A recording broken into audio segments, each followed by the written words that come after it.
안녕하세요 여러분, 반갑습니다. 오늘도 살아계신 하나님을 만나고 경험하는 성령 충만한 예배, 하나님의 영광이 넘치는 예배가 되기를 간절히 바라고 기도합니다. 우리 함께 전심으로 서로에게 하나님의 사랑과 축복을 선포하겠습니다. 여호와께서 당신들에게 복을 주시고 당신들을 지켜주시며 여호와께서 당신들을 밝은 얼굴로 대하시고 당신들에게 은혜를 베푸시며 여호와께서 당신들을 고이 보시어서 당신들에게 평화를 주시기를 빕니다. 아멘. 이제 우리 마음을 모아 합심으로 기도하며 하나님의 은혜의 보좌 앞으로 나아갑시다. 첫 번째, 온라인이든 오프라인이든 우리의 모든 예배가 성령 충만한 예배 되게 하소서. 하나님이 기뻐하시는 예배, 은혜와 영광이 가득한 예배가 되게 하소서라고 기도합시다. 한 주간 동안에 우리의 허물과 죄를 참회하며 기도합시다. 온 마음과 뜻과 정성과 간절한 마음으로 주님만 집중하고 의지하며 예배드리게 하소서라고 기도합시다. 두 번째, 형제자매들을 위하여 기도할 때 코로나 바이러스로부터 건강과 가정, 일터를 지켜 보호하여 주소서. 오픈되어진 예배를 지켜 보호하소서라고 기도하시고요. 아프신 성도님들 박윤경 전도사님, 김윤호, 송영걸 목사님을 위하여서 치유와 회복을 위하여 우리 함께 간절한 마음으로 합심으로 기도하겠습니다. 주의 날개 아래 주의 날개 아래 거하는 것 주의 임재 안에 거하는 것 나의 가장 큰 소망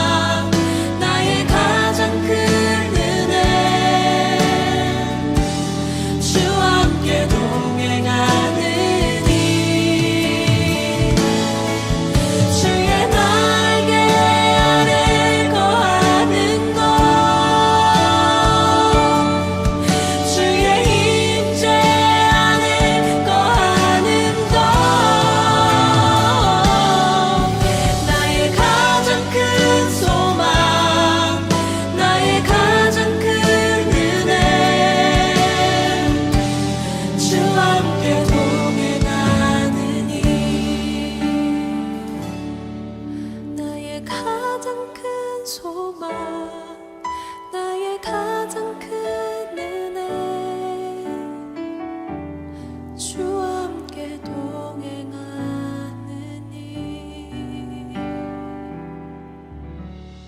이제 우리 마음을 모아 기도합니다.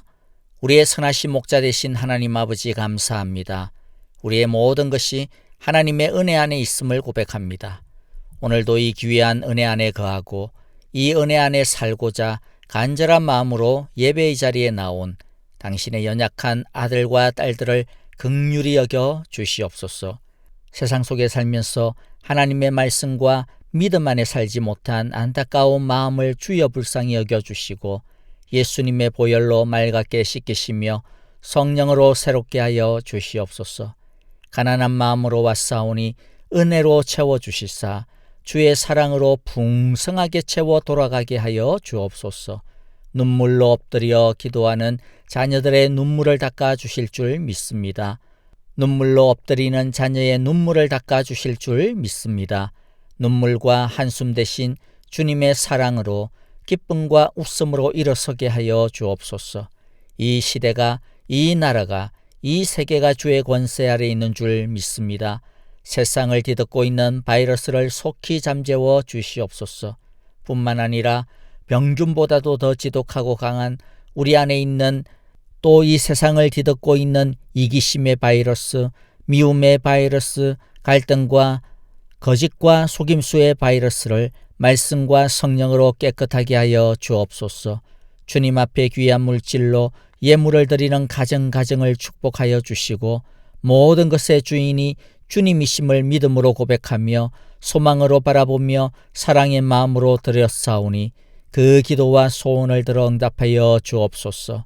아직 코로나 사태로 인하여서 일터가 정상적으로 운영이 되지 못하여 경제적으로 어려움을 겪고 있는 가정도 있습니다.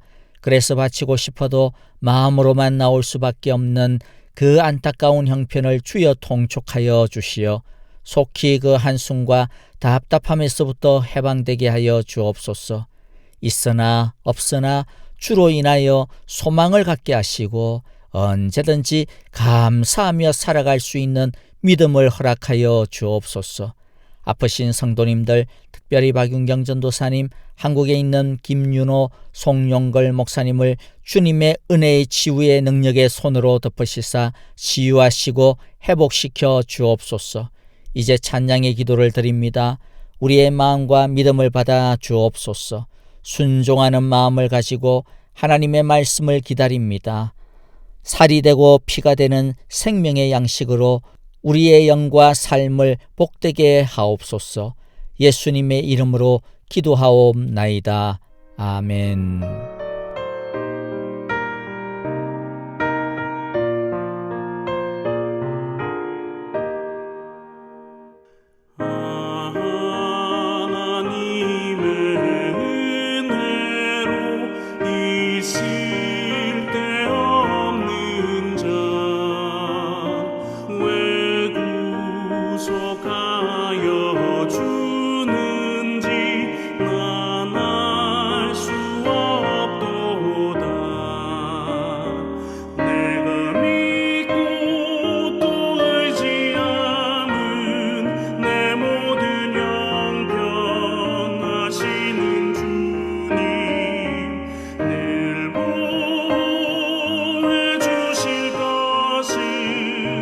나는 확실히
날 정결케 하고 주 보혈 날 자유케 하니 주 앞에 나 예배하는 이 시간 나의 모든 것을 주께 드리네.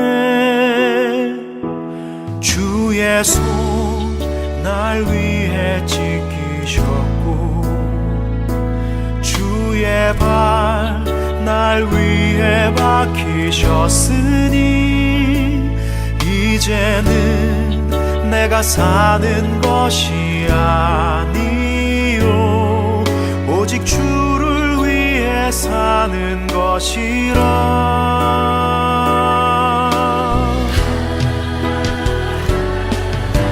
주의 손에 나의 손을 포개고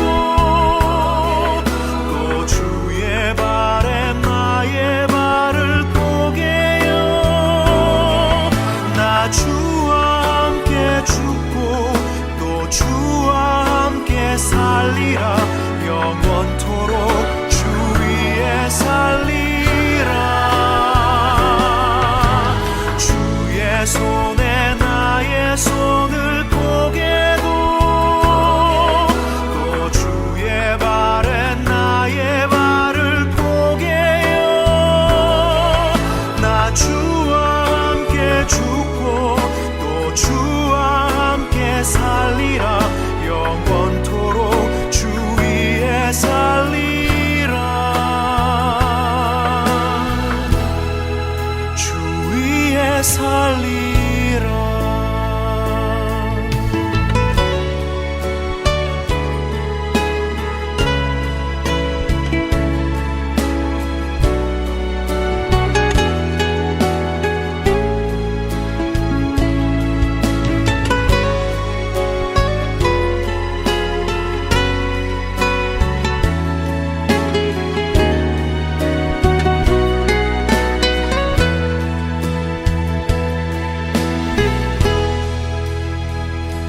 주의 손 날 위해 지키셨고 주의 발 날 위해 박히셨으니 이제는 내가 사는 것이 아니요 오직 주를 위해 사는 것이라.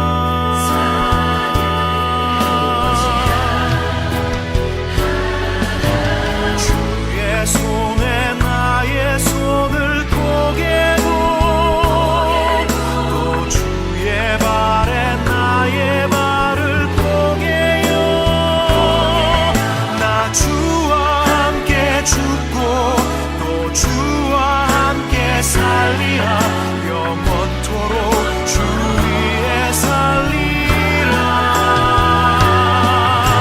주의 손에 나의 손을 포개고 또 주의 발에 나의 발을 포개요. 나 주와 함께 죽고 또 주와 함께 살리라. 영원토록 주 위에 살리라. 주의 손에 나의 손을 포개고 주의 발에 나의 발을 포개요. 나 주와 함께 죽고 또 주와 함께 살리라. 영원토록 주 위에 살리라. 주 위에 살리라.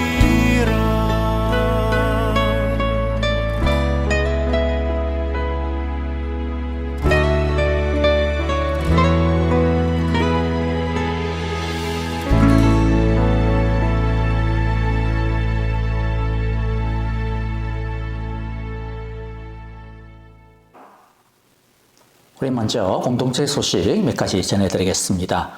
먼저 지속적으로 방역과 예방에 힘써주시고 많은 협조 아울러 부탁드립니다. 신교를 위해 밖에 텐트가 준비되어지는데요. 야외이지만은 마스크 꼭 착용해 주시고 또 안전거리 적절하게 유지해 주시면 더욱더 감사하겠습니다. 예배 재오픈을 위해서 또 작은 선물을 준비했습니다. 고급 골프 우산인데요. 자외선 차단도 됩니다.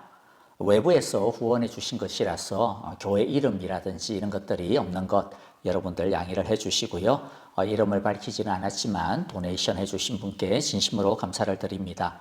1인당 1개씩이고요. 대신에 딱 숫자가 우리 교인들한테 돌아갈 양이어 가지고 외부 사람들에게 선물로 주기에는 좀 부족합니다. 여러분들 양해를 바라고요. 선물로 주고 싶으시면 본인의 것을 선물해 주시면 더욱더 귀한 선물이 되지 않을까 싶습니다. 그리고 계속 매일 드리는 굿모닝 워십 온라인 새벽 예배에 지속적으로 많은 참여를 바랍니다. 지금 로마스를 하고 있는데요. 저도 굉장히 신경 써서 준비를 하고 있습니다. 매일 짧은 시간이지만은 꼭 필요한 것을 그리고 또 최대한 꼼꼼하게 많이 준비하려고 애를 쓰고 있습니다. 여러분들 우리가 성경 공부를 만나서 못하고 있는데 로마서 성경 공부다 생각을 하시고 여러분들 빠짐없이 빠뜨리지 마시고 꼭 챙겨보시기를 바라고요. 또 큰 은혜를 위해서 또 저의 건강을 위해서도 많은 기도를 좀 부탁드리겠습니다. 나머지 교회 소식은 주보하고 또 카톡 공지들 혹시 나오게 되면 참조해 주시면 감사하겠습니다. 이제 우리 하나님의 말씀을 함께 보도록 하겠습니다. 로마서 3장 1절부터 8절까지의 말씀입니다. 제가 1절을 갖다가 읽고요. 한 절씩 교도하도록 하겠습니다. 그러면 유대 사람의 특권은 무엇이며 할례의 이로움은 무엇입니까? 모든 면에서 많이 있습니다. 첫째는 그들이 하나님의 말씀을 맡았다는 것입니다. 그런데 그들 가운데서 얼마가 신실하지 못했다고 해서 무슨 일이라도 일어납니까? 그들이 신실하지 못했다고 해서 하나님의 신실하심이 없어지겠습니까? 그럴 수 없습니다. 사람은 다 거짓되되 하나님은 참되십니다. 성경에 기록한 바 주님께서 말씀하실 때에 의로우시다 인정을 받으시고 재판을 받으실 때에 주님께서 이기시려는 것입니다 한 것과 같습니다. 그런데 우리의 불의가 하나님의 의를 드러나게 한다면 무엇이라고 말하겠습니까? 이것은 사람들이 말하는 방식으로 내가 말해본 것입니다. 우리에게 진노를 내리시는 하나님이 불의하시다는 말입니까? 절대로 그럴 수 없습니다. 만일 그렇다면 하나님께서 어떻게 세상을 심판하실 수 있겠습니까? 다음과 같이 반박하는 사람도 있을 것입니다. 나의 거짓됨 때문에 하나님의 참되심이 더욱 분명하게 드러나서 하나님께 영광이 돌아간다면 왜 내가 죄인으로 심판을 받습니까? 더욱이 선한 일을 위하여 악한 일을 하자 하고 말할 수 있겠습니까? 사실 어떤 사람들은 우리가 그런 말을 한다고 비방합니다. 그런 사람들은 심판을 받아야 마땅합니다. 아멘. 자, 오늘 본문의 말씀이 좀 이해하기가 그렇게 쉽지가 않죠. 읽기는 읽었지만은 한 방에 탁 와닿는 게 좀 없을 것입니다. 왜냐하면 이게 2000년 전의 이야기이기도 하고 게다가 편지입니다. 그러다 보니까 이 로마 교회와 또 바울 사이 어떤 사적인 백그라운드가 있는데 우리가 그런 것들을 잘 모르니까 이해가 쉽게 와닿지 않습니다. 먼저 지금 우리가 계속 진행하고 있는 이 로마서의 큰 주제를 좀 알고 있어야 돼요. 가장 큰 주제는 로마서 1장 16절에서부터 17절의 말씀이었습니다. 바울은 뭐라고 이야기했습니까? 나는 복음을 자랑한다. 그런데 왜 복음을 자랑하느냐? 이 복음이 우리에게 하나님의 구원을 가져다 주기 때문이다 라고 그렇게 이야기했습니다. 그러면 도대체 그 복음이 뭐냐? 그 복음은 바로 예수님이다. 예수님이 하신 구원이 복음이다 라고 했죠. 그러면 그 복음을 어떻게 가질 수가 있는가? 오직 믿음을 통해서 우리가 가질 수 있다라고 이야기를 했습니다. 왜 그러면 오직 믿음으로밖에 이 복음을 가질 수 없는가? 우리는 할 수 없기 때문이다. 왜냐하면 모든 사람은 불경건과 불의 때문에 하나님의 진노를 받고 있기 때문이라고 이야기를 했습니다. 그리고 난 다음에 바울이 진행한 게 뭡니까? 모든 사람이 불경건과 불의로 인하여서 하나님의 진노를 받을 수밖에 없다라고 하는 것을 입증해 주기 시작을 했죠. 보통 사람들의 죄된 모습을 드러내었고, 그 다음에 보통 사람들하고 나는 달라, 나는 좀 지적이야, 나는 좀 도덕적이야 라고 그렇게 이야기하는, 자칭 나는 선하다라고 이야기하는 사람들의 허구에 대해서 또한 논박을 했습니다. 또 더하여서 유대인들, 우리는 그래도 하나님의 자녀들이야, 하나님의 말씀을 가지고 있어 라고 하는 이러한 유대인들의 윗선을 드러내어 가지고 유대인들이나 이방인들이나 다 같이 하나님의 진노 아래에 있으며 하나님의 심판 아래에 있다라고 하는 것을 입증해 오고 있었습니다. 지금 바울이 로마서에서 말하고 있는 것은요, 사실 바울이 처음 이야기하는 게 아닙니다. 바울이 처음 전도를 하던 때부터 시작해서 지금까지 쭉 해오고 있던 내용이거든요. 자, 그런데 유대인이나 이방인이나 다 하나님 아래에 있는 진노 아래에 있다라고 이야기하니까, 스스로 의를 이룰 수 없다라고 이야기하니까 특별히 유대인들의 반발이 굉장히 심했습니다. 물론 개중에는 맞아, 우리는 다 죄인이지, 우리 스스로는 율법을 도저히 이룰 수가 없어, 하나님의 은혜만이 우리를 의롭게 할 수가 있어 라고 이렇게 복음을 받아들이는 사람들도 있었지만은 그것은 소수였고요, 대다수는 엄청나게 저항을 했습니다. 그래서 바울이 전도할 때마다 난리가 아니었습니다. 점점 더 핍박의 강도는 심해졌고요. 그래서 심지어는 바울이 돌에 맞아가지고 거의 죽을 지경에 이르기까지 하는 그런 일들도 있었고, 유대인들이 데모를 하도 많이 해가지고 바울과 그 일행들이 감옥에 갇히게 되어지는 일들도 일어나게 되었습니다. 오늘의 이 짧은 구절 안에는 당시 유대인들이 바울을 어떻게 격렬하게 저항했는지, 그러한 이 세 가지의 어떤 반론들, 이 바울에 대한 어떤 유대인들의 그러한 저항들이 나옵니다. 그리고 바울이 거기에 대한 답변들을 합니다. 자, 그런데 그러면 유대인들과 바울 사이의 문제이지 이게 우리와 무슨 상관이 있느냐, 그렇게 생각이 들 수 있을지 모르지만은, 넓게 보면 구약의 이스라엘은 구약의 교회입니다. 이들의 모습을 통해서 신약의 교회인 우리들이 배울 수 있는 중요한 부분들이 분명히 있습니다. 그러니까 우리가 함께 이 말씀을 잘 배웠으면 좋겠습니다. 첫 번째, 유대인의 질문이 1절에 나오고요. 그리고 거기에 대한 바울의 답변이 2절에 나옵니다. 1절을 함께 보겠습니다. 그러면 유대 사람의 특권은 무엇이며 할례의 이로움은 무엇입니까? 자, 이것을 살을 좀 덧붙여가지고 설명을 해드릴게요. 자, 유대인들이 이렇게 이야기하는 겁니다. 바울 선생, 당신은 유대인이나 또 이방인들이나 다 하나님의 진노 아래에 있다고 말했고, 율법이나 할례로서는 구원을 얻을 수 없다라고 이야기를 했는데, 그러면 도대체 이방인들에 비해 가지고 유대인들이 나은 게 뭐가 있습니까? 율법도 할례도 아무런 유익도 없다고 이야기했는데, 그렇다고 한다면 결국에는 구약은 아무런 가치가 없다라고 이야기하는 것과 똑같은 말이 될 수가 있습니다. 그러면 하나님은 구약 시절 동안 도대체 뭘 한 겁니까? 하나님이 이스라엘을 통해서 하려고 했던 그 모든 것들은 다 소용이 없다라는 말입니까? 라고 지금 유대인들이 반문을 하고 있는 것이죠. 바울의 답변이 무엇입니까? 2절인데요. 모든 면에서 많이 있습니다. 즉 유대인의 나음이 많이 있다라는 것이죠. 그 중에 첫째는 그들이 하나님의 말씀을 맡았다라고 하는 것입니다. 자, 여기서 바울의 답변도 좀 풀어서 설명을 해드려야 돼요.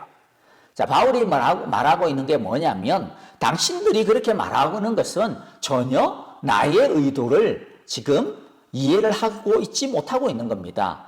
오해를 하고 있는 겁니다. 라고 이야기하고 있어요. 나는 유대인이 이방인들에 대해서 이점이 없다라고 말하고 있는 것이 아닙니다. 내가 강조하려고 하는 것은 유대인이라고 하는 사실 하나만으로, 또 할례를 받았다라고 하는 그 자체만으로 자동으로 구원을 받을 수 있다라고 말할 수 없다라고 말하는 것입니다. 구원의 입장에서는 유대인이나 이방인이나 차이가 없다라고 말하는 것입니다. 왜냐하면 유대인이든 이방인이든 모두가 다 하나님 앞에서 죄인이기 때문입니다. 할례가 유익하려면 할례를 받는 것 자체가 아니라 율법을 행해야 합니다. 유대인으로 구원을 얻으려면 유대인 자체가 아니라 그것만으로는 충분하지 아니하고 유대인답게 살아야 한다라는 것입니다. 즉 율법을 지켜야 한다라는 것입니다. 그러나 유대인이 이방인보다 나은 것이 분명히 있습니다. 그것도 참 많이 있습니다. 근데 제가 많은 것을 말하기보다는 딱 한 가지만, 가장 중요한 것만 이야기를 해도 충분할 것입니다. 그렇게 지금 바울이 이야기하고 있는 것이죠. 자, 그러면 바울이 이야기하고 있는 유대인의 가장 나은 점이 뭐냐? 2절에서 이야기하는데요. 첫째는 그들이 하나님의 말씀을 맡았다라고 하는 것입니다. 자, 여기에서 첫째다라고 하는 것은 오늘날 우리가 첫째, 둘째, 셋째 뭐 이렇게 이야기하려고 하는 그런 의미에 있어서의 첫째라고 하는 것이 아닙니다. 여기서 이야기하는 첫째의 개념은 뭐냐면 가장 으뜸되는, 가장 중요한 그러한 뜻으로 첫째라는 것이죠. 그러면 유대인들에게 있어서 가장 으뜸되는 중요한 게 뭐라는 겁니까? 말씀을 맡았다라는 것이죠. 하나님의 말씀. 자, 여기에서 하나님의 말씀이라고 쓰여진 이 단어가 굉장히 중요한 단어예요. 무엇이냐면 신탁이라고 하는 뜻입니다. 신탁이라고 하는 것이 뭐냐면 신이 직접 내려준 신의 지혜라고 하는 뜻이에요. 사람이 연구해가지고 또는 아니면 뭐 도를 깨달아가지고 득도해가지고 받은 것이 아니라, 깨달은 것이 아니라 신이, 하나님이 직접 하늘로부터 막 이렇게 내려주신 것이라는 것이죠. 당시에 많은 사람들이 이 신탁을 듣기 위해 가지고 이런저런 신전에 가가지고 그냥 재물 갖다 바치면서 이 신의 뜻을 알기를 원했어요. 그만큼 이 신탁이라고 하는 것은 굉장히 중요했고요. 철학자들에게 있어서도 굉장히 중요했습니다. 왜냐하면 이 신의 지혜를 아는 것은 바로 이데아에 들어가는 것이기 때문에 세상 사람들이 그렇게 듣기를 원하는 것이 신탁이었습니다. 그런데 바울이 이야기하는 게 뭡니까? 그 신탁을 하나님이 유대인들에게 직접 줬다라는 거예요. 그러니까 얼마나 큰 특권이냐라는 것입니다. 여러분, 이것이 특권이라는 것에 대해서 동의가 되십니까? 여기에서 우리가 중요하게 캐치해야 되는 점이 바로 성경은 신탁, 성경은 즉 하나님의 직접적인 계시라고 하는 사실입니다. 성경은 예언자들이 득도해가지고 깨달은 것이 영적인 진리가 아니에요. 연구 성과물이 아닙니다. 성경은 하나님이 직접 내려주신 신의 지혜입니다. 우리가 지난 한 주간 동안 계속 외웠던 성경 구절이 있었죠. 모든 성경은 하나님의 감동으로 된 것이다. 그게 무슨 말이냐면 하나님이 직접 내려주신 지혜이다라고 하는 뜻입니다. 우리가 성경을 이렇게 이해를 하고 있는지 스스로에게 자문해 보아야 됩니다. 성경을 그냥 하나의 경전으로 또는 아니면 어떤 뭐 종교적인 어떤 아주 좋은 책으로만 이해해서는 안 됩니다. 성경은 하나님의 계시입니다. 그리고 일부분이 아니라 뭐라 그랬어요? 모든 말씀이 하나님의 계시라는 것입니다. 하나님의 계시를 가진 것이 엄청난 축복입니다. 왜냐하면 보통 사람들은요, 이 세상의 여러 가지 뭐 자연의 어떤 환경이라든지 이런 것들을 보면서 이 세상의 신비를 보면서 무엇인가 절대적인 어떤 존재를 찾으려고 해요. 그런데 그것이 뭔지를 잘 몰라요. 나름대로 애를 찾아보려고 애를 쓰고 연구도 하고 그렇지만은 그들이 발견하는 것은 어렴풋한 것입니다. 희미한 것입니다. 그런데 성경에는 뭐예요? 희미한 것이 없습니다. 성경은 사람들이 연구해보려고 애쓸 필요가 없어요. 그냥 하나님이 직접 내려주신 것이기 때문에 돌아갈 필요도 없고 뭐 이렇게 헤맬 필요도 없습니다. 마치 뭐와 같을까요? 시험을 치는데 정답을 들고 시험을 치는 것과 똑같은 것입니다. 그러니까 얼마나 엄청난 특권입니까? 좀 더 볼까요? 신명기 8장 3절에 보면 주님께서 당신들을 낮추시고 굶기시다가 당신들도 알지 못하고 당신들의 조상도 알지 못하는 만나를 먹이셨다. 뭔 말이에요? 먹을 것을 주셨다라는 거예요. 그런데 하나님께서 이 만나를 먹여주신 굉장히 중요한 것이 있습니다. 뭐냐면 이 만나는 사람이 노력해서 얻은 게 아니잖아요. 하늘로부터 뚝 떨어진 것이죠. 하나님의 말씀에 의해 가지고 주어진 것이죠. 그래서 이것의 의미가 뭐냐? 사람이 먹는 것만으로 사는 것이 아니라 주님의 입에서 나오는 모든 말씀으로 산다라고 하는 것을 이 만나를 통하여서 너희들에게 보여주고 알게 해주기 위함이다라고 하는 것이죠. 하나님이 뭐라고 말씀하시는 겁니까? 먹고 사는 길이 어디에 있다? 말씀에 있다라는 거예요. 말씀에 순종하면 축복을 받고 불순종하면 하나님의 길을 찾지 못한다라는 것입니다. 그래서 진짜 풍요는 수확이 많은 것에 있는 것이 아니다. 흉년은 소득의 자금에 있는 것이 아니다라는 것이죠. 아모스 8장 11절에 보니까 그날이 온다. 나 주 하나님이 하는 말이다. 내가 이 땅에 기근을 보내겠다. 사람들이 배고파하겠지만 그것은 밥이 없어서 겪는 배고픔이 아니다. 사람들이 목말라 하겠지만 그것은 물이 없어서 겪는 목마름이 아니다. 그러면 뭐냐? 하나님의 말씀을 듣지 못했어. 사람들이 굶주리고 목말라 할 것이다. 뭐라는 거예요? 진짜 기근은 어디에 있다? 말씀이 없는 것이 진짜 기근이라는 것입니다.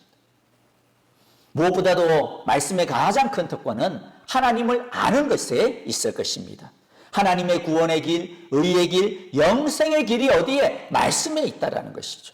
하나님은 구약 성경을 통해서 이스라엘과 수많은 언약을 맺었습니다. 메시아에 대한 수많은 약속을 해주셨습니다. 그렇기 때문에 그들은 더 이상 이 헷갈릴 이유가 없던 것이죠. 헤맬 이유가 없는 것. 하나님께서 약속하신 그것을 그냥 따라가기만 하면 되었습니다. 그런데 구약 성경은 사실 약속이고 그림자잖아요. 그런데 그림자고 약속임에도 불구하고 이렇게 놀라운 축복과 놀라운 특권이 있어요. 그런데 우리들이 이렇게 전체의 말씀을 가지고 있는데 얼마나 큰 축복이고 얼마나 큰 특권이겠습니까? 그러므로 우리는 이 성경을 하나님의 말씀으로 알고 이 말씀을 굳게 지켜야 합니다. 베드로전서 2장 2절에 있는 것처럼 갓난 아기들처럼 순수하고 신령한 젖을 그리워하십시오. 여러분은 그것을 먹고 자라서 구원에 이르러야 합니다.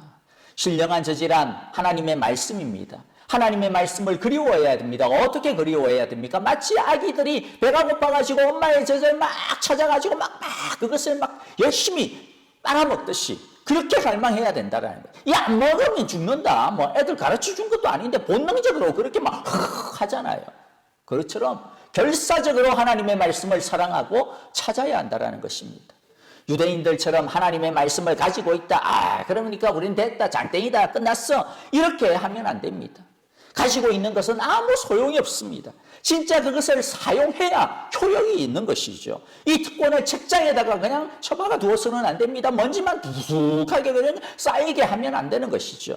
매일매일 말씀을 들어야 됩니다. 그러므로 매일매일 굿모닝 워십 매일매일 참여해야 됩니다. 10 아침에 10분, 점심에 10분, 저녁에 10분 하나님의 말씀, 하나님께 가까이 가는 이러한 것들이 삶의 습관이 되도록 해야 되는 것이죠. 그래서 진짜 특권이 되도록 해야 할 것입니다. 말씀이 없음이 진짜 기근임을 깨달아야 합니다. 말씀이 없으면 이 세상에서 아무리 많은 것들을 가지고 있다 할지라도 굶주리고 있는 것이요. 말씀이 들려지고 말씀이 내 안에서 살아 역사하기 시작을 하면 비록 내가 이 세상에서 지금 조금 먹고 지금 뭔가 내 뜻대로 되지 않아도 망하는 것이 아닙니다.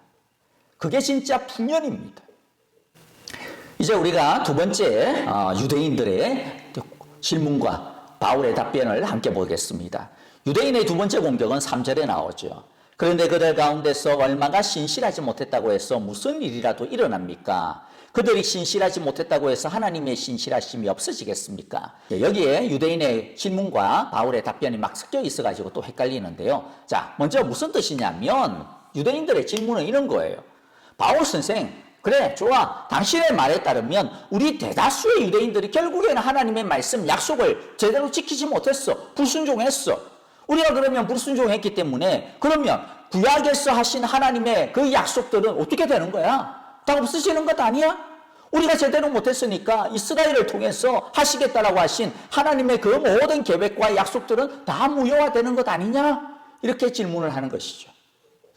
거기에 대한 바울의 답변이 뭡니까? 좀 더 구체적으로 4절이에요. 그럴 수 없다, 아니다라는 것이죠. 사람은 다 거짓되지만 하나님은 참되십니다. 성경에 기록한 바 주님께서 말씀하실 때에 의로우시다 인정을 받으시고 재판을 받으실 때에 주님께서 이기시려는 것입니다 한 것과 같습니다. 바울의 답변은 뭐죠? 결탄코 아니다라는 것이죠. 이스라엘의 불성실에도 불구하고 하나님의 계획과 약속은 결코 없어지지 아니한다라는 뜻입니다. 하나님의 위대하심, 그 사랑의 크심이 뭐냐? 인간의 실패와 실수, 인간의 불성실과 반역에도 불구하고 한 번 맺은 그 언약은 절대로 없어지지 않는다라는 것입니다. 하나님의 약속은 인간의 신실성과 인간의 성실성에 의존하지 않습니다. 하나님의 신실함과 사랑은 그 하나님 그 스스로에게 매달려 있습니다. 절대적입니다. 그러면서 바울은 시편 51편 4절의 말씀을 가지고 인용하며 무엇을 강조합니까? 사람은 거짓되지만은 사람은 죄를 짓지만은 그러나 하나님은 언제나 옳으시다. 이거를 좀 다르게 이야기하면 사람이 죄를 지어도 하나님은 당신의 약속을 저버리지 아니하시고 지키기 때문에 사람이 죄를 지으면 지을수록 오히려 역으로 하나님의 선하심이 드러난다는 거예요. 하나님의 오심이 더욱더 극명하게 대조적으로 나타난다라는 것이죠. 돋보인다라는 것이죠. 그렇기 때문에 우리는 하나님의 이 무한하신 은혜에 오히려 감사하지 않을 수가 없습니다. 나의 불성실함에도 불구하고, 나의 죄악에도 불구하고, 우리의 부족함에도 불구하고 하나님은 도리어 우리를 붙드시는구나. 그래서 빌립보서 1장 6절에 뭐라고 말씀합니까? 선한 일을 여러분들 가운데서 시작하신 분께서 그리스도 예수의 날까지 그 일을 완성하시리라고 나는 확실합니다. 여기서 선한 일이라고 하는 것은 다른 것이 아니라 구원의 일입니다.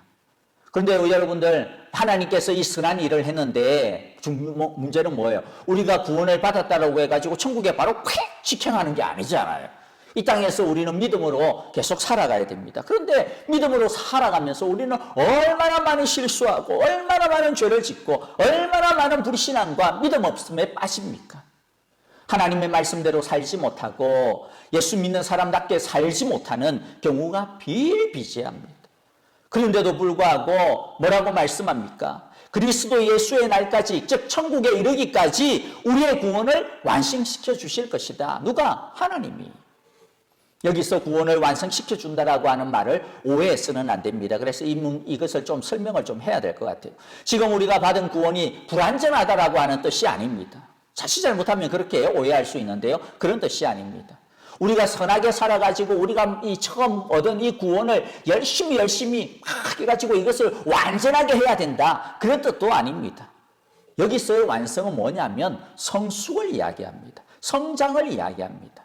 자, 우리가 구원받은 것을 성경에는 자주 태어남에다가 비유를 하죠. 그래서 우리가 하나님의 자녀로 태어났다. 우리가 중생, 즉 새롭게 출생했다. 그렇게 이야기를 합니다. 처음 우리가 예수를 믿어서 중생하는 것, 우리가 하나님의 자녀로 태어나는 그 순간 우리는 완전한 하나님의 자녀로 태어납니다.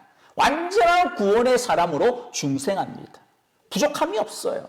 자, 그런데 보세요. 우리가 출생할 때 육적으로도 보면 갓난아기, 갓난 베이비가 태어날 때 불완전한 인간으로 태어나요? 완전한 인간으로 태어나요? 아무리 갓난아기라 하더라도 그 아기는 완전한 인간이에요. 그렇죠? 완벽한 DNA를 가진 인간 DNA를 가진 존재예요. 그런데 아이고 아기가 나는 완전하니까 완전한 인간이니까 나는 이제 끝났어 라고 하고 안 자란다면 만일 어떻게 되겠습니까? 큰일 나죠. 사람이기는 하지만은 사람 구실을 못하는 존재가 되어질 거예요. 여러분 중생도 마찬가지입니다. 우리가 하나님의 자녀로 완전하게 태어났어요. 그런데 거기에서 머물러 버리면 안 된다라는 것이죠. 머물러 버리면 큰일 납니다. 자라가야 됩니다. 자라가야 됩니다. 하나님의 자녀로 자라가야 됩니다. 온전해져야 되는 것이죠. 신앙 인격이 성숙하고 성장해 가야 됩니다. 그렇지 않으면 인간 구실을 하지 못하는 것처럼 하나님의 자녀 구실을 하지 못하게 되는 것이죠. 자, 그런데 문제는 뭐예요? 자라면서 얼마나 많은 실수를 합니까? 그렇죠? 얼마나 많은 잘못과 시행착오를 겪어야 합니까? 그런데 우리가 어렸을 때는 다 부모와 가족의 보살핌 아래서 그 모든 실수와 잘못들이 덮여져 갑니다. 우리의 신앙인격도 마찬가지입니다.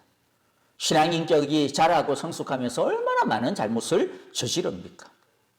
그런데 그 모든 것들을 누가요? 하나님 아버지께서 다 덮어주셔요. 그런데 어떤 때는 우리가 그것을 모르는 겁니다. 다 내 잘난 줄 알고 그렇게 할 때가 많죠. 그런데 진짜 정신 차리고 나면 우리가 뭐라고 고백합니까? 처음에는 나 잘난 줄 알았지만 결국에는 내가 그저 잘한 것이 아니구나. 부모가 나를 키워줬구나. 그렇죠? 내 혼자서 큰 게 아니구나라는 것이죠. 우리도 하나님에 대해서 동일하게 말하게 될 겁니다.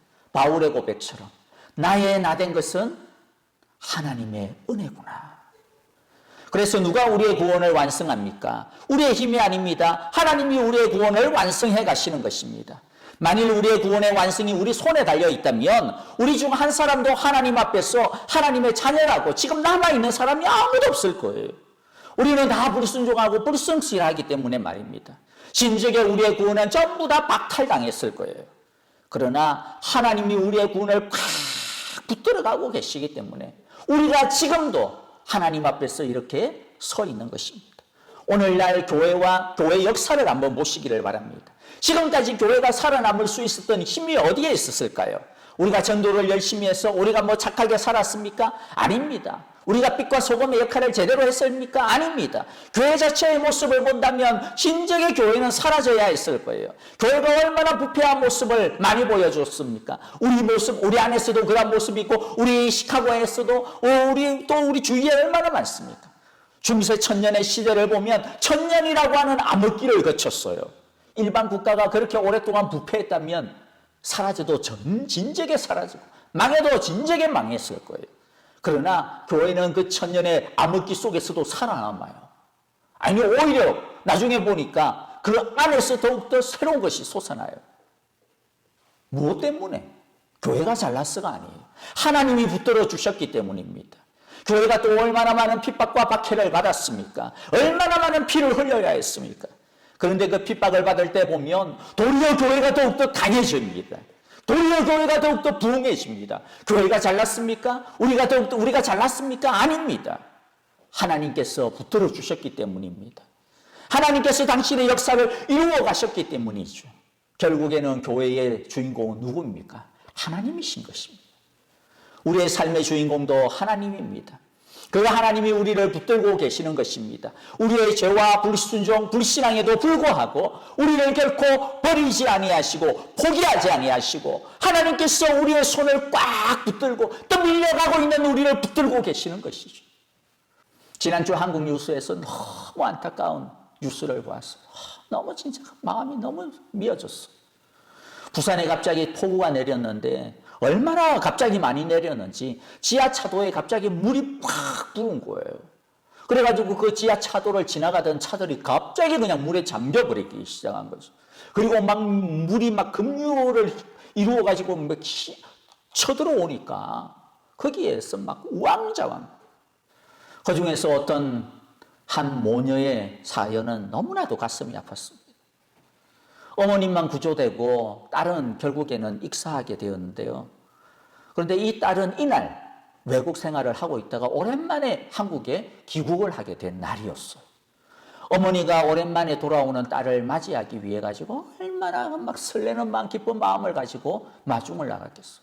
그리고 딸을 마중하고 그 딸을 갖다가 데리고 이제 운전해서 돌아오는 길에 이 지하차도를 하필이면 지나가게 되었고 갑자기 불어난 물 때문에 겨우 그래서 차에서는 빠져나왔지만 막 물이 막 차오르니까 마치 계곡에 급류가 휘말려 오듯이 차오르니까 막 순식간에 2m, 3m 막 물이 차오른 거예요. 키를 갖다 훌쩍 넘었으니까. 그런데 물이 너무 세니까 헤엄칠 수도 없었어요. 막 빠져나가고 있는데 그래도 이 두 모녀가 손을 갖다가 붙들고 어머니가 그 딸의 손을 붙들고 어떻게 해서든 이 위기를 갖다가 벗어나려고 애를 쓰고 있는데 갑자기 어머니의 머리채를 누군가가 확 낚아채는 거예요. 구조대원이 어머니의 머리채를 낚아챈 겁니다. 갑자기 낚아채니까 이 어머니가 순식간에 그냥 딸의 손을 놓을 수밖에 없었던 거예요. 그리고 그게 마지막이었어요. 결국에는 그 딸은 시신으로 발견이 되었어요. 그 어머니가 그냥 탄식을 하면서 내가 그 손을 놓았으면 안 되는데 내가 그 손을 놓았으면 안 되는데 사람의 힘으로 어찌할 수가 없었던 것이죠. 여러분 우리도 이 세상의 죄의 경향 속에서 우리가 하나님의 손을 놓을 때가 얼마나 많습니까? 하나님의 손을 놓았기 때문에 우리도 그 안타까운 자매처럼 죄의 급류 속에서 죽을 수밖에 없었을 겁니다. 그런데 하나님의 손은 너무나도 강합니다. 하나님은 우리가 그 손을 놓쳐도 하나님은 우리의 손을 놓지 않는 것이죠. 우리의 손을 놓치는 법이 없습니다. 오히려 우리의 손에 힘이 빠져갈수록 그때일수록 오히려 더욱더 강하게 우리를 붙잡습니다. 우리를 그냥 머리채를 갖다 확 낚아챕니다. 그래서 결국에는 당신의 집으로 인도해 주시는 것이죠. 이 하나님의 은혜가, 이 은혜의 손이 우리의 불순종과 죄악에도 불구하고 이 하나님의 신실하심이 우리를 붙들고 있기 때문에 우리가 망하지 아니하는 것입니다. 세 번째 유대인의 궤변을 보면요, 다 가관입니다. 말이 안 됩니다. 말이 안 돼. 그런데 의외로 이런 궤변을 갖다가 늘어놓는 성도들을 오늘날도 많이 만납니다. 5절에 보면 그런데 우리의 불의가 하나님을 드러나게 한다면 무엇이라고 말하겠습니까? 무슨 말이냐면 바울 선생, 좋아. 당신의 말대로 우리의 불신앙에도 불구하고 하나님은 의롭고 성실하시기 때문에 하나님의 약속은 절대로 없어지지 아니하고 도리어 우리의 불신앙이 강하면 강할수록 반대로 하나님의 의로우심과 하나님의 성실하심이 더욱더 빛을 발한다면서요. 자, 좋습니다. 그렇다면 우리가 불의할수록 하나님의 의가 드러나는 것이니까 결과적으로 우리가 죄를 지으면 지을수록 하나님의 의로우심과 성실하심이 더 드러나는 것 아닙니까? 그러면 우리가 죄를 짓는 그것을 죄라고 할 수 있습니까? 우리의 죄 때문에 하나님의 선하심과 완전하심이 더 드러나게 된 것이니까 하나님이 우리를 심판하면 안 되는 것 아닙니까? 도리어 당신의 그 의와 신실하심을 드러냈으니까 우리의 죄가 오히려 우리 죄를 지으면 지을수록 우리에게 더 상을 줘야 되는 것 아닙니까? 이렇게 말하고 있는 거예요. 여러분 어떻습니까? 유대인들의 이런 말이 수긍이 됩니까? 그럴싸한데?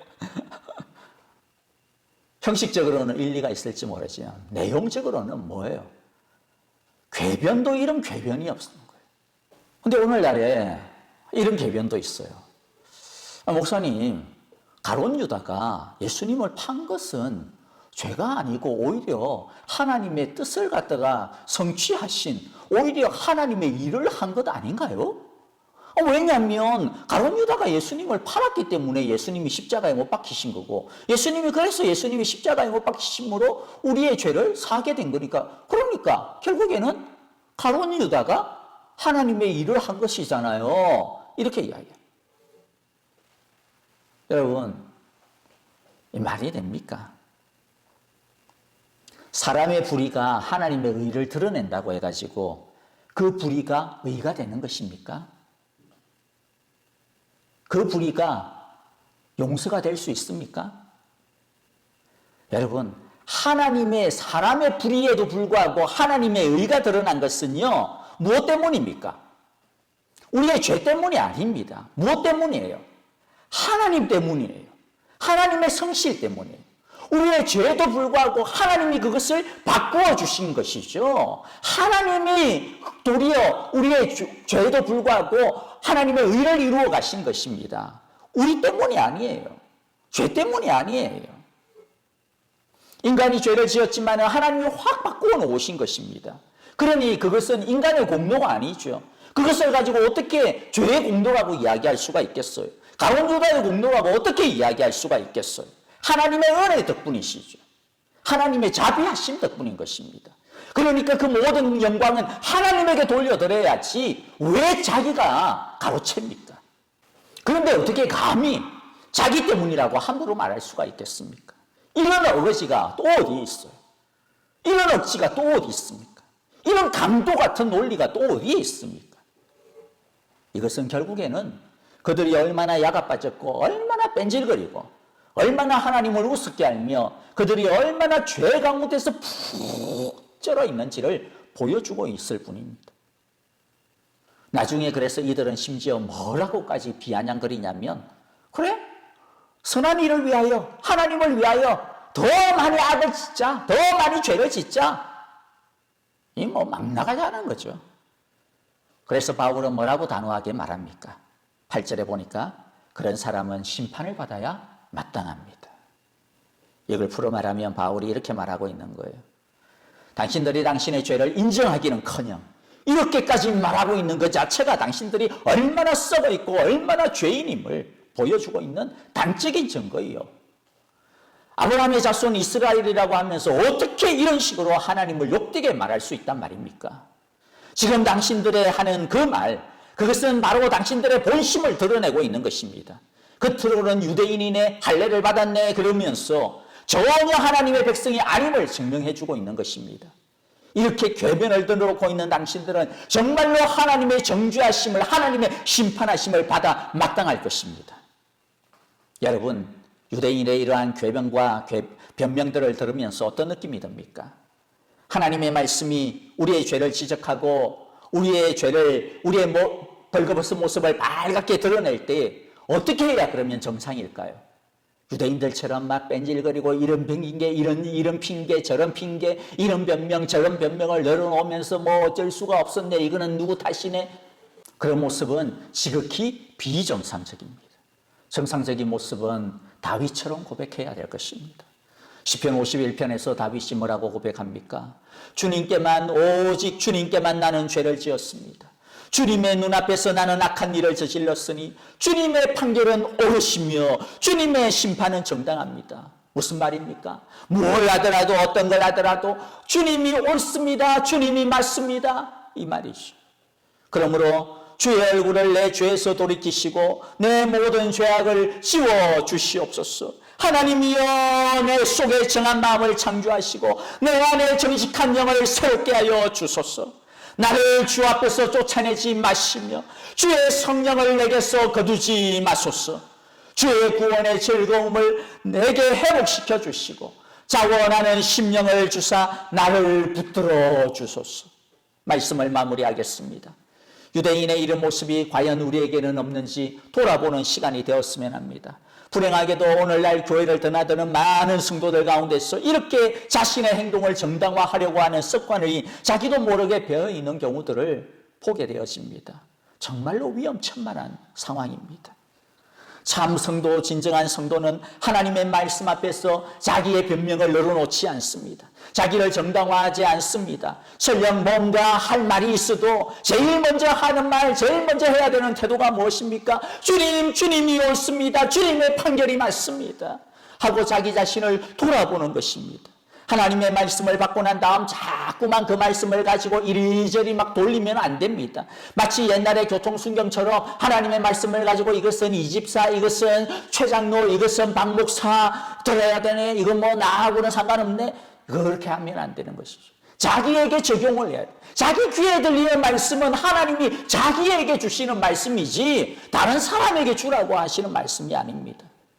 이름만 그리스도인이라고 해서는 안 됩니다. 그리스도인다워야 하지 않겠습니까? 그러려면 우리의 속 사람이 할례를 받아야 됩니다. 우리의 속 사람이 새롭게 되어져야 합니다. 우리의 속 사람이 성령 충만하여야 됩니다. 그래야만 형식주의 윗선에서 벗어나 진정한 크리스찬으로서, 진정한 예수님의 제자로서 하나님께 참된 영광을 돌릴 수 있게 되어질 것입니다. 그러므로 이 시간 주여 나를 불쌍히 여겨 주시옵소서. 주여 나의 속 사람을 새롭게 하여 주시옵소서. 주여 성령으로 충만케 하여 주시옵소서 라고 우리 함께 마음으로 단식하며 기도하는 시간 되기를 간절히 바랍니다.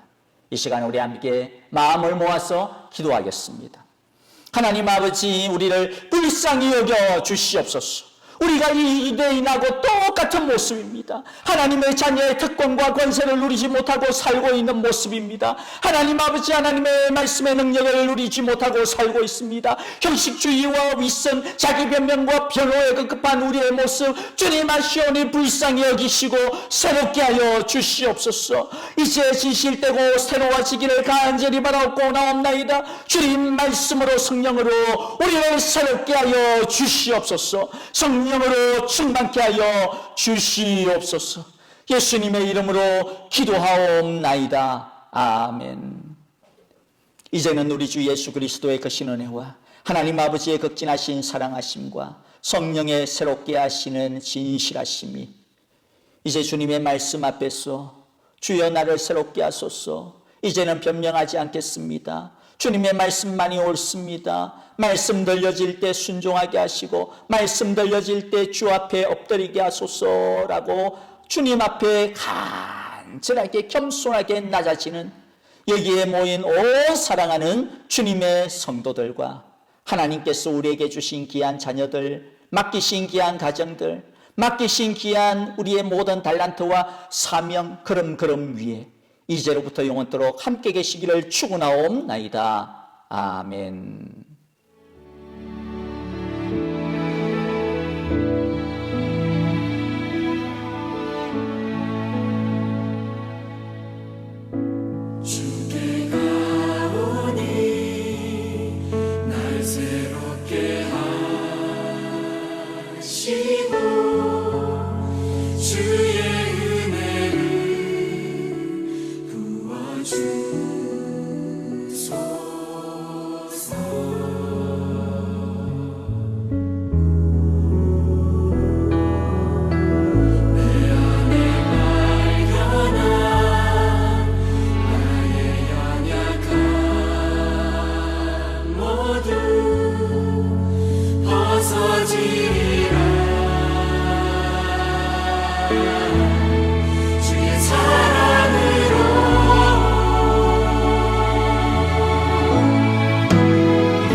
살아계신 하나님을 사랑하고 찬양합니다.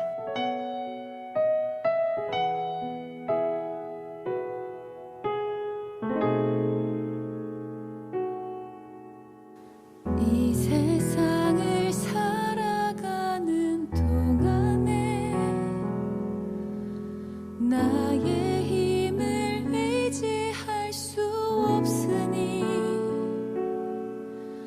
기도하고 낙심하지 말 것은 주께서 참 소망이 되심이라.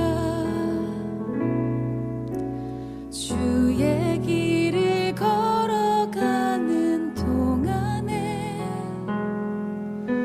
세상의 것 의지할 수 없으니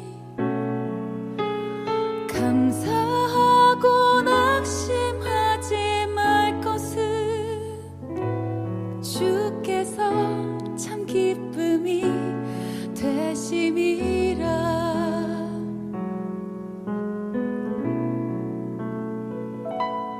하나님의 꿈이 나의 비전이 되고 예수님의 성품이 나의 인격이 되고 성령님의 권능이 나의 능력이 되길 원하고 바라고 기도합니다.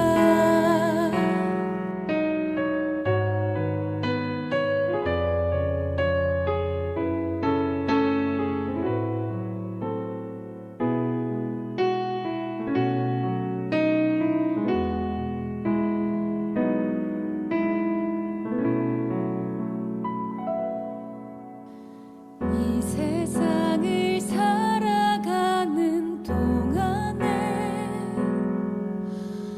나의 힘을 의지할 수 없으니 기도하고 낙심하지 말 것은 주께서 참 소망이 되심이라. 주의 길을 걸어가는 동안에 세상의 것 의지할 수 없으니 감사하고 낙심하지 말 것은 주께서 참 기쁨이 되심이라. 하나님의 꿈이 나의 비전이 되고 예수님의 성품이 나의 인격이 되고 성령님의 권능이 나의 능력이 되길 원하고 바라고 기도합니다.